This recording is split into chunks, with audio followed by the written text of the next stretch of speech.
Merhaba, ben 5C sınıfından Fatma Şeyma. Öncelikle bizimle bu röportajı yapmayı kabul etmeniz bizi çok mutlu etti. Arkadaşlarım ve ben size çok teşekkür ediyoruz.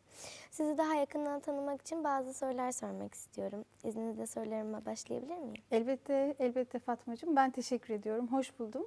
Seninle sohbet etmek benim için de çok büyük bir keyif olacak eminim. Ben de sorularını merakla bekliyorum. Yazmış olduğunuz Kafama Takıldı kitabını yazmaya nasıl karar verdiniz? Aslında tabii ki kendi içinde bir süreci olmakla beraber çok küçük yaşlarda dine dair sorulara bulamadığım cevaplar biraz beni bu serüvenin içerisine doğru itti.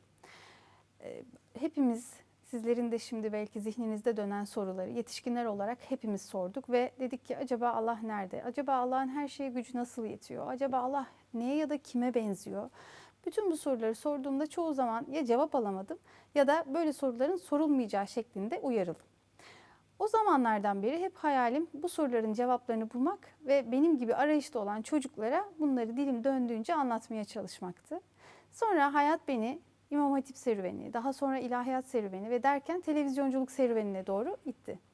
Bu serüvenin içerisinde Diyanet İşleri Başkan Yardımcımız Sayın Profesör Doktor Huriye Martı Hocam bir gün bana dedi ki gençlerin özellikle ortaokul yaş grubunun bu tür çalışmalara çok ihtiyacı var. Ne dersin böyle bir şey yapsak acaba nasıl olur? Ben de dedim ki hocam bu o kadar güzel bir şey olur ki bu benim hayalimdi çünkü. O zaman dedi ki önce bunu bir televizyon programı olarak yapalım ama öyle bir içerik hazırlayalım ki kitaba da çevirelim. Ve böylece Huriye Hocam'ın beni yönlendirmesiyle beraber metinleri yazmaya başladım. Öncelikle bir TV programı olarak çektik biz bunu. İçerisinde yine aynı metinler var ama anlatıcı benim, arkada böyle tatlı bir stüdyomuz. Ben konuşurken etrafımda dönen animasyonlar var. Böyle hafif çizgi film havası var filan. Eğlenceli bir program oldu. Hemen sonrasında da Diyanet Vakfı yayınlarından bu kitap bastı ve beklemediğim kadar çok ilgi gördü çok şükür. Şimdi okulları geziyoruz, öğrencilerimizle sohbet ediyoruz, sorularına cevaplar vermeye çalışıyoruz ve kafama takıldığıyla beraber bir sürü öğrenciyle tanışıyoruz. Peki, dijital mecraları eğitim aracı olarak çok kullandığınızı görmekteyiz. Özellikle videolarınız çok ilgi çekici ve bilgilendirici. Video çekimi yapmayı nasıl düşündünüz? O video çekimlerini aslında kişisel olarak tek başıma yapmadım. Onlar hepsi birer profesyonel iş. Diyanet TV bünyesinde aslında hazırladığımız içerikler onlar. Ama şöyle söyleyebilirim, ben 8. sınıftayken radyo, televizyon, sinema okumaya karar vermiştim. Çünkü benim hayalim televizyoncu olmaktı. O zaman için televizyon ulaşılması zor ve ekranda insanlara çok şey anlatabileceğiniz bir platformdu. Bugün de böyle ama sosyal medya hayatımıza girdikten sonra tabii bunun etkisi biraz azaldı doğrusu. Bundaki hevesimin nedeni aslında ekranda olmaktan çok başörtülü biri olarak inanan, kendini Müslüman olarak tanımlayan biri olarak daha çok insana doğru bildiklerimi nasıl anlatırımın cevabı televizyonmuş gibi geldiği için böyle bir karar verdim. Ve ilahiyattan sonra yine öğretmenlik yaparken, din kültürü ve ahlak bilgisi öğretmenliği yaparken Gazi Üniversitesi İletişim Fakültesi'nde radyo, televizyon, sinema bölümünü okudum. Ondan sonra yollarımız Diyanet Televizyonu ile kesişti ve o videolar aslında o süreçle beraber ortaya çıktı. Yani hepsi aslında birer profesyonel iş onların. Merakla izlediğimiz Kafama Takıldı videolarının devamı gelecek mi? Gelsin mi Fatma? Evet. Peki, aslına bakarsan bu çok arzu ettiğim bir şey. Zaten ilk 30 bölümün hemen akabinde bunların devamının gelmesi için çok hayal kurdum. Fakat hayatın meşguliyetleri, araya giren pandemi, ondan sonra farklı telaşlar birazcık beni bu konuda yavaşlattı doğruyu söylemek gerekirse. Ama sizin gibi tatlı, kıymetli ve güzel sorular soran çocukları gördükçe bunda artık geç kalmamam gerektiğini farkındayım. Kafama takıldığının ikincisi için başlıkları ve okumaları tamamladım. Bir tek yazmak kaldı sanırım. Sizlerin duasıyla Allah güç kuvvet sağlık versin. İnşallah en kısa zamanda devamını da sizlerle paylaşacağız. İnşallah. Peki şu an yazmakta olduğunuz ya da yazmayı planladığınız bir kitabınız var mı? Evet, bunun ilki zaten kafama takıldığının devamı. Daha büyük sorularla, daha farklı özellikle ibadet ve ahlak alanı ile ilgili yine sizlerin, bizlerin, hepimizin merak ettiği soruları cevaplandırmaya çalışacağım ama bunun dışında yine gençlik serisi yani gençlik grubu için daha lise düzeyi grubu için biraz daha kendilerini karakterin içinde bulabilecekleri, o karakter sanki kendileriymiş gibi hissedebilecekleri bir kitap yazma hayalim var. Yani bir genç kız ya da bir genç beyefendi o kitabı okurken orada sevgiyi, aşkı, muhabbeti, Allah inancını, peygamberi de hepsini, yani yaşamın içinde var olan her şeyi bulabileceği bir hikayeye yazmak hayalim var. İnşallah o da nasip olur. Sizlerle paylaşırız. Öğrencilerinizle yaptığınız çalışmalar neler?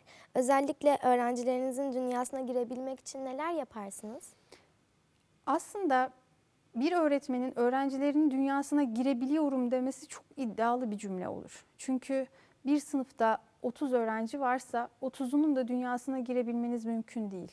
Onların içerisinden belki 25'ininkine o gönle misafir olabilirsiniz ama diğer 5'i sizi misafir etmek istemeyebilir. Bu çok insani bir şey. Çünkü orada mesela sen de yaşamışsındır, ben de yaşamışımdır. Hayatıma giren bütün öğretmenlerimi sevmedim.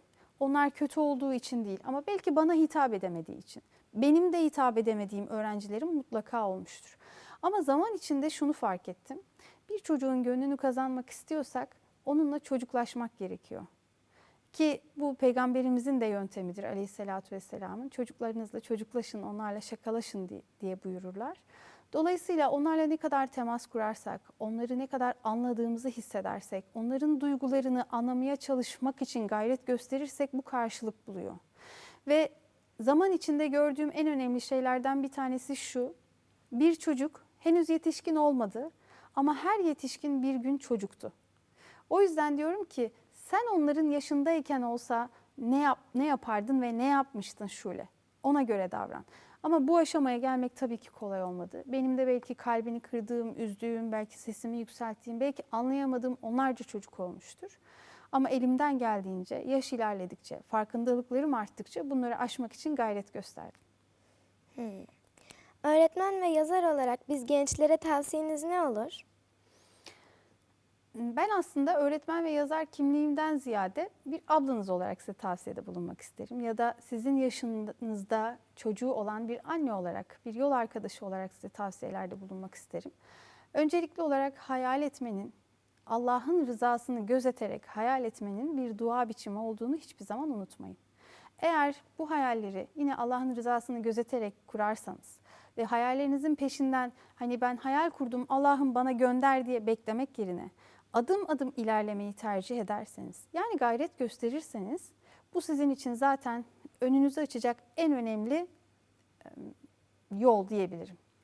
Bunun dışında en çok tavsiye ettiğim şeylerden bir tanesi ki bana öğretmenlerimin kazandırdığı, özellikle ilkokul öğretmenimin kazandırdığı bir alışkanlıktır bu. 4. sınıftan itibaren günlük tutmaya başlamıştım.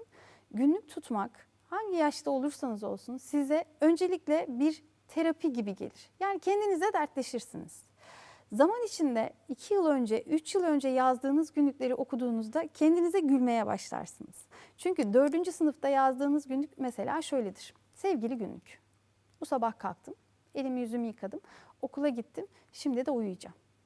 Ama siz mesela 3 yıl sonra, 5 yıl sonra şunu yazmaya başlarsınız. Sevgili günlük, bu sabah kendimi hiç iyi hissederek uyanmadım. Ama okula gittiğimde öğretmenim bana o kadar güzel bir şey söyledi ki bütün neşem yerine geldi, biliyor musun? Bugün hissettiklerim öğretmenim sayesinde yoluna girdi. Ve bir de derste şunları öğrendim.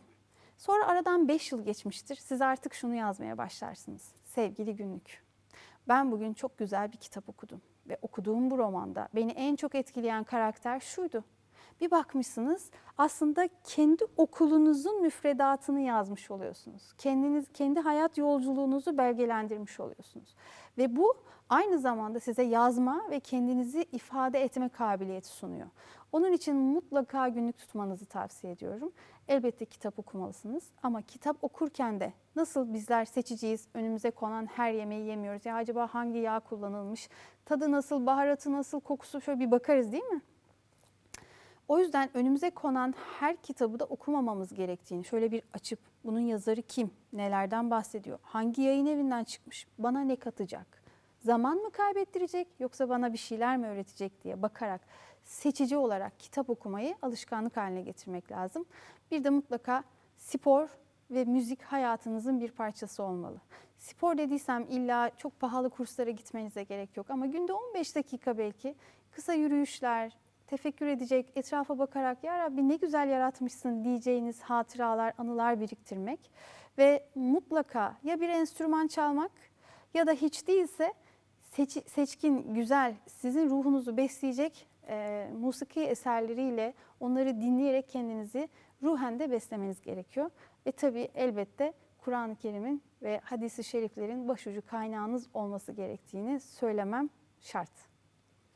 Sorularımıza vermiş olduğunuz cevaplardan dolayı çok teşekkür ederim. Ben teşekkür ederim. Karşımda böyle pırıl pırıl, umutla bakan ve beni geleceğe dair ümitlendiren bu kadar hanımefendi, güzel biriyle sohbet etmek benim için büyük bir şerefti. Bana bu zevki tattırdığın için çok teşekkür ediyorum. Hem sana hem de Nun okullarına.